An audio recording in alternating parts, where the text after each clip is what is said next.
You know that feeling when you're watching a show and something small catches your eye, a bird, a number, a detail in the background, and your brain just goes, that means something.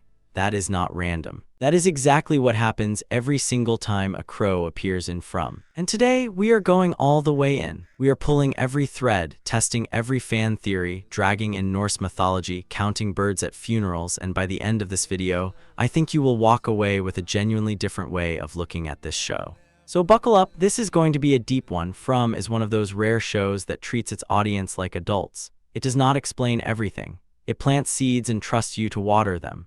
And one of the longest-running, most consistently discussed mysteries in the entire series is sitting right there in the opening minutes of the pilot. A fallen tree, a road that leads nowhere, and a sky full of crows. From that moment, those birds have been everywhere, in the title sequence, in Victor's drawings, in Ethan's sketches, perched in the background of scenes that feel a little too quiet, crashing through windows, crowding funerals, staring at Victor while he processes something horrifying in the woods.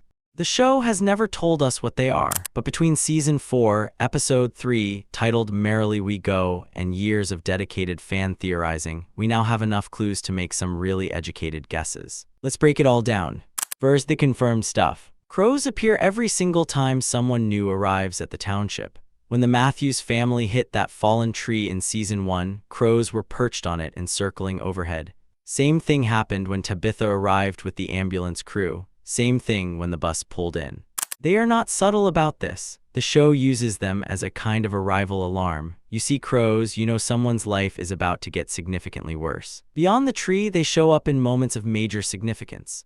A crow smashed through a window at Colony House during Tilly's tarot reading for Fatima, right as Tilly was about to turn over a card about the baby. The crow died on impact. Tilly died shortly after, and Fatima gave birth to something that was very much not a normal child. That is not a coincidence. The show is not being subtle there. And then in Season 4, Episode 3, the crows went completely off script.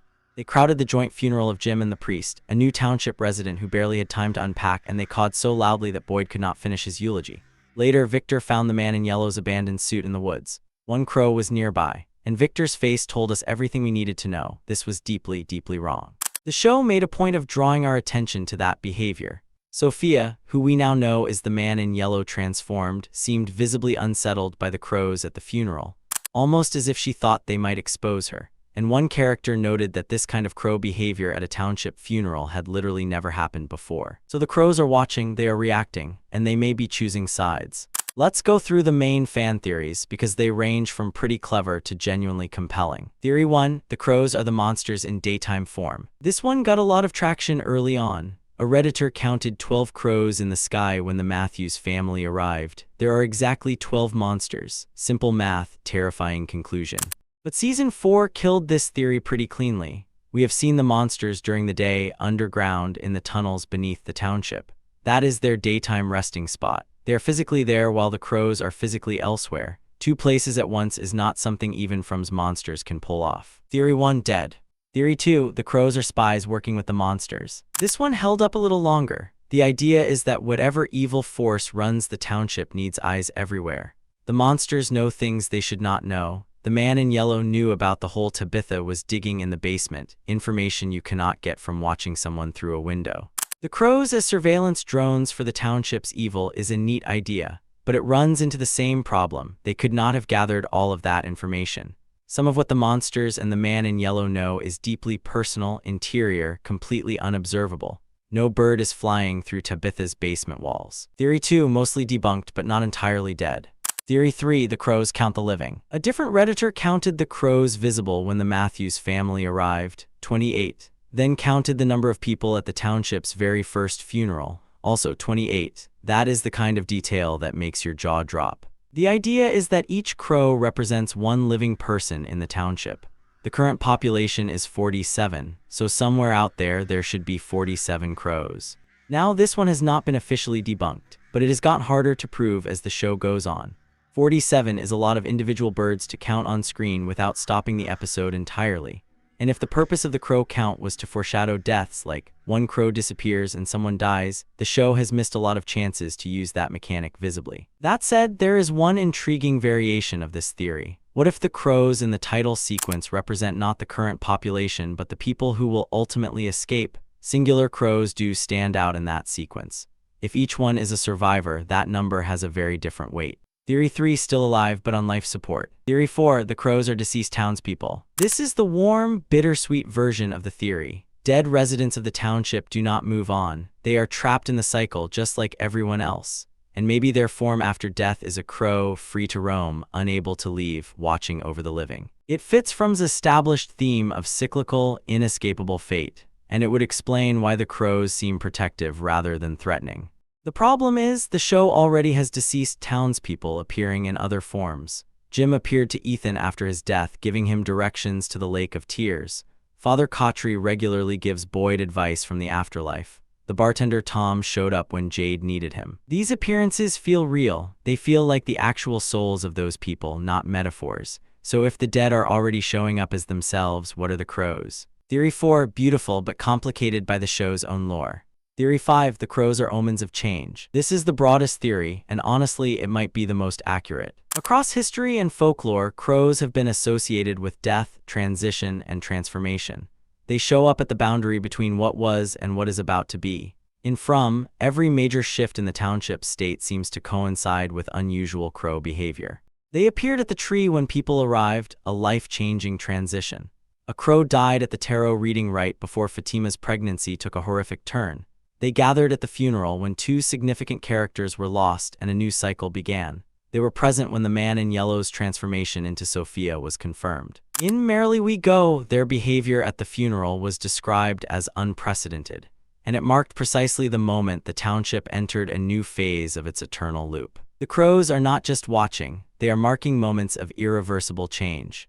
But here is where it gets really good. One theory takes the omen idea one step further. The crows are not neutral markers of change, they are actively trying to help the townspeople. And there is actually physical evidence for this. In the tunnels beneath the township, Tabitha found mice eating a dead crow. That is easy to miss, but it is significant. The monsters live in those tunnels. The crow was killed there. If the crows and the monsters were working together, why would the crow be down there at all, and why would it be dead? A dead crow in the monster's territory is not a coincidence. It is a battleground casualty. Then there is Sophia's reaction at the funeral. She was clearly bothered by the crows, almost nervous, like someone who has something to hide and is suddenly aware that the people watching them are not fooled. If the crows are neutral, Sophia would not care. But if the crows are a force that opposes whatever she represents, that is a different story entirely. And Julie's read on the situation is interesting too. She thought the crows were celebrating Jim's death. But the show has repeatedly shown us that townspeople misread the supernatural forces around them.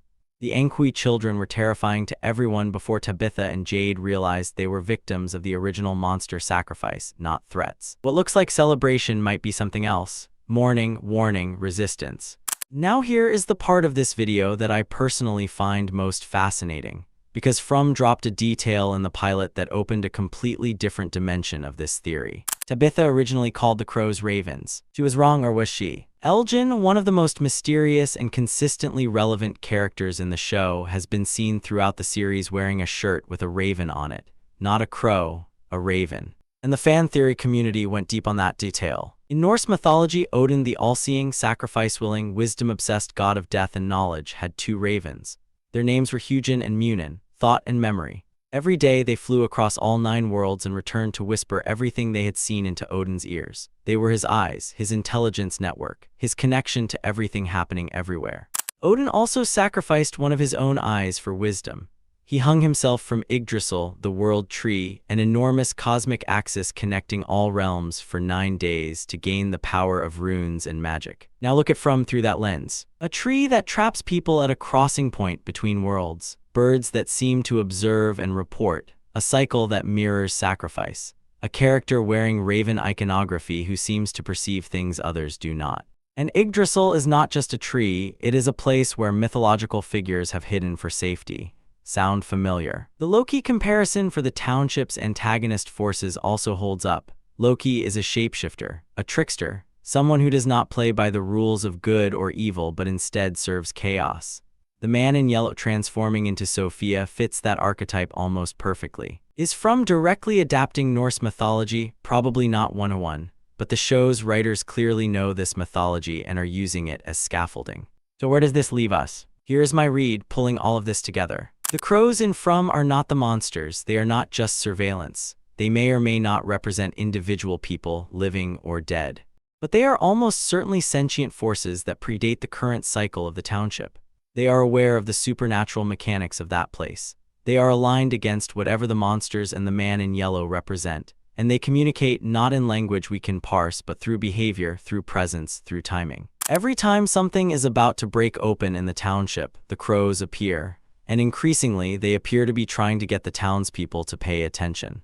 The problem is that everyone in the township is so busy surviving that they cannot decode what the crows are actually saying. Which honestly is the most human thing about this show. The answers might be right in front of you, but you are too scared, too tired, too overwhelmed to see them.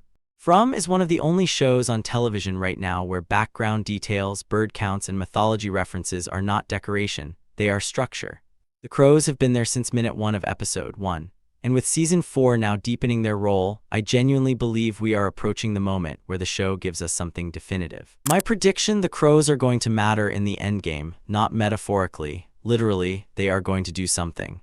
And when they do, the people who have been paying attention, and I mean really paying attention, are going to have the most satisfying moment in this show's history. If you want to be one of those people, subscribe, because I am going to be here breaking down every episode, every detail, and every crow on screen. Drop your theory in the comments. I read all of them. Some of you are way ahead of me on this, and I respect it enormously. Until next time.